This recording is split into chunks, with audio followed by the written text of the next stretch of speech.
Are you ready? Ready. All right, let's go. Kevin here, top 1 financial advisor and best-selling author. We are here to talk about the stock market. We need to talk about Snapchat. Snapchat is down 43%, not this year, in a single day. And it was bad. I mean, it was real bad, and Snapchat really waved a red flag about what is going on with the company, and it actually bled into it and hurt a bunch of other companies because of how bad things were. And I want to explain that because there is a lesson here with Snapchat, and there's a lesson here that you should have seen coming. And in fact, we have done videos covering this, not just for Snapchat per se, but how they ended up in this spot and how this is something we have been talking about for a minimum of at least 1 year. If you've been watching and subscribing for the channel to the channel over the last year, you have heard me talk about this before. So let's talk about what happened. So again, Snapchat's down 43%. Single day. They're down close to 75%, 77% or so for the entire year of 2022 as of today. It is not looking good. In fact, the CEO said this, and I quote, "The macro environment has deteriorated further and faster than we anticipated," end quote. That's real bad. But here's the macro environment that he's talking about and what we had talked about earlier. Apple's privacy regulations. They have changed the game and have hurt, by default, companies like Amazon and Facebook, namely, Snapchat, obviously, Pinterest, and Google to a degree. And you can throw Twitter in there as well. Why and how is this happening? How does this work? So remember, when Apple rolled out its new privacy regulations, the way that it works, and you may have seen this if you have an iPhone, you open up Facebook and a notification will pop up and say, hey, this app tracks your data. Do you want to allow this, or ask the app not to track? Well, when you do that, that means that Snapchat is no longer able to track you and not able to really serve you relevant ads. And as an advertiser, I'm like, well, if you can't promise me that I'm going to get in front of a relevant audience, then I'm not going to advertise here. I'm going to take my money and go somewhere else. So giving you one step back, here's how it works on social media. Essentially, you follow certain people, let's say me, right? Let's say you follow me, you follow my friend the Budgetnista, you follow my friend Aaron Lowry, whose book is not here today, but it's in the background. And we are all financial people, right? So you follow the three of us and you're going through and liking our content.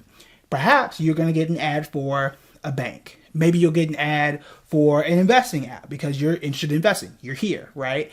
And Facebook says, look, if you want to advertise, let's say, I don't know, Chase Bank, whatever bank, they say, look, if you want to advertise, here are a set of people, anonymized, you don't know who they are, but they really engage with financial content. You would probably do well by putting your ad in front of this group. And we have tracked this group. We know that they like certain types of content. Okay, makes sense. So it's a great spot for me to advertise to. I would rather advertise to a group that likes financial content versus a group that likes gardening. Putting a bank ad in front of gardeners is not going to help me. I am wasting my money. Well, Apple says, look, we're not going to allow you to track to the degree that you have in the past. We're just not going to do that. So advertisers are saying to Snapchat and others, look, Apple, whatever's going on, you're not giving me the same quality data. I'm not getting the same benefit as of what I was, so I'm not going to advertise with Snapchat and others in the way that I used to. That is why Facebook has been complaining. It's obviously why, in the CEO's words of Snapchat, has deteriorated further and faster than what they anticipated. In fact, they have lowered their revenue guidance for the next quarter. Basically, in April, when they reported last time, and said, hey, look, this is what we expect. And now like, hey, you know what I was talking about back then? Let's bring that down. It's going to be worse than what we expected. They've even slowed down hiring too, which really speaks to how bad things are, or at least what they are expected to be in the future. It is all due to what Apple has done and is starting to do, which is in Apple's best interest for two reasons. One, if you have an iPhone, I would want my privacy to be protected a bit more. Thanks, Apple. But also, Apple is not doing this to not make money. So number one, Apple also makes money from ads. When you go to the App Store, people pay to show up there, and that's all Apple's data, and they can do what they want with their data, and it makes them become a more valuable platform, a more valuable place to show up for advertising and make more money that way. So Apple's not doing it just out of doing the right thing. They're also becoming more valuable by doing so and making their advertising more valuable too. But if you knew this and you watched the video where we talked about how this is going to impact companies, then you would have known that Facebook, outside of just the tech sector falling apart by itself, but you know that is one reason why Facebook hasn't done well. But you also are not surprised that when Snapchat is down 43%, that Pinterest, that was minding its own business, was down 25% in a single day due to this news.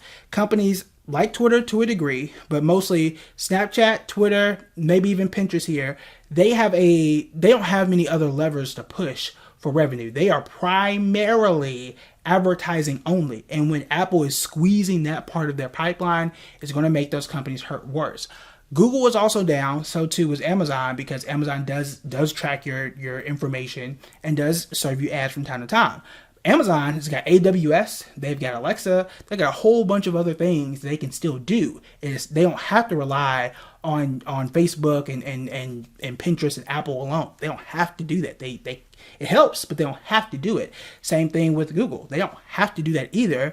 They have other revenue streams. Now, advertising is their largest one, but it's not their only one. So having multiple revenue streams that I talk about in my breakdowns is something that's really important. So those that don't have it are going to fall by double digits on days like this. Whereas Google fell, I think it was like 5 or 6%. It was down, but it wasn't 25% like Pinterest, which had nothing to do with anything today, other than the fact that they said that the macro environment, the big picture, was a lot worse than they expected, and that is going to continue. So based on this, whenever Pinterest announces their earnings, I would expect it to fall off a cliff too. And that's not a guarantee. I would be shocked if it was positive. I would be absolutely shocked if the stock rose on whatever day that Pinterest is reporting earnings. I literally have no clue. I didn't even look it up. So I would be shocked if that were the case. But what is the lesson for you? The lesson here is you have to really pay attention to the business environment of what is going on. And it's not just, hey, this stock was up, this stock was down, I'm going to invest in it because last 5 years it did X, Y, and Z. That's not good enough, which is why in yesterday's video, I didn't just throw out 3 names that I like. I laid out the business case for each of them in order of risk. Nike was the least risky, whereas Nvidia, I think, is like the middle, and then SoFi was like, the worst in terms of down 50%, but also I gave you the case as to why I think it could be really, really good in the future.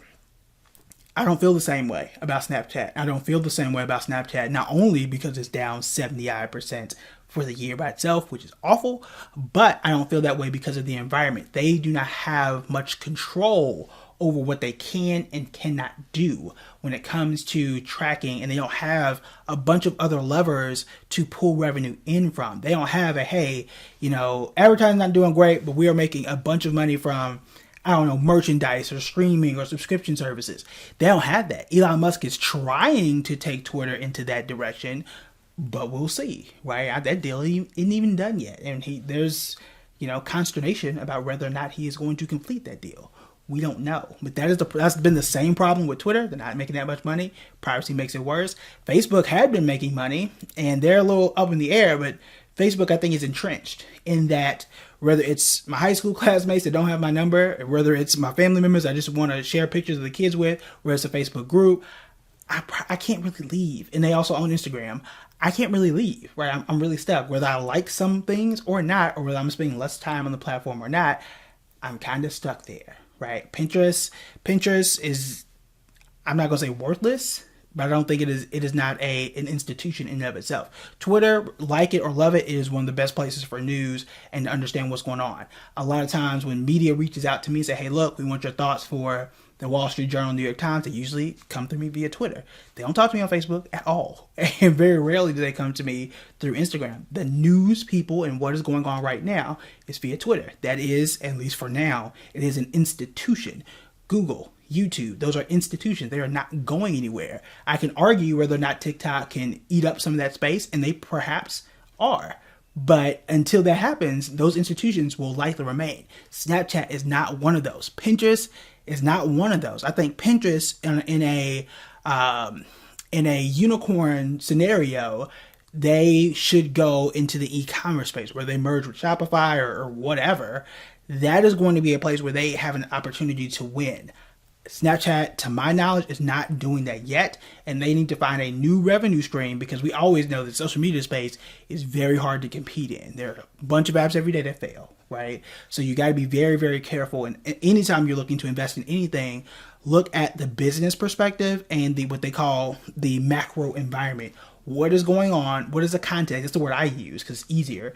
What is the context that is going on that is supposed to support and help this company grow in the future? And what is it out there that is blocking it and going to make it harder to do the same thing, to grow in the future? So that is my thoughts. Those are my thoughts rather on Snapchat. It ain't looking good. I don't know what they're gonna do. I have no solutions for them. I got one for Pinterest. I gave y'all mine for Netflix and the podcast. I don't know what they're going to do for Snapchat, but it's not looking good. And it might not be looking good for Pinterest either. So we'll see. All right, that's it for me. If you have any other thoughts or questions, let me know in the comments. If you want to support the channel, there are two ways you can do that. There's a thank you button under the YouTube video somewhere. It appeared one day. I thought it was cool. You can do that. Or you can also do the membership where we do, I think it's like $10 a month, where we do the detailed breakdowns. You tell me what stock you want to break down. I'll break it down once a week. So you get 4 videos every month that everybody didn't get. Those are exclusive to those in the membership program. So feel free to check it out.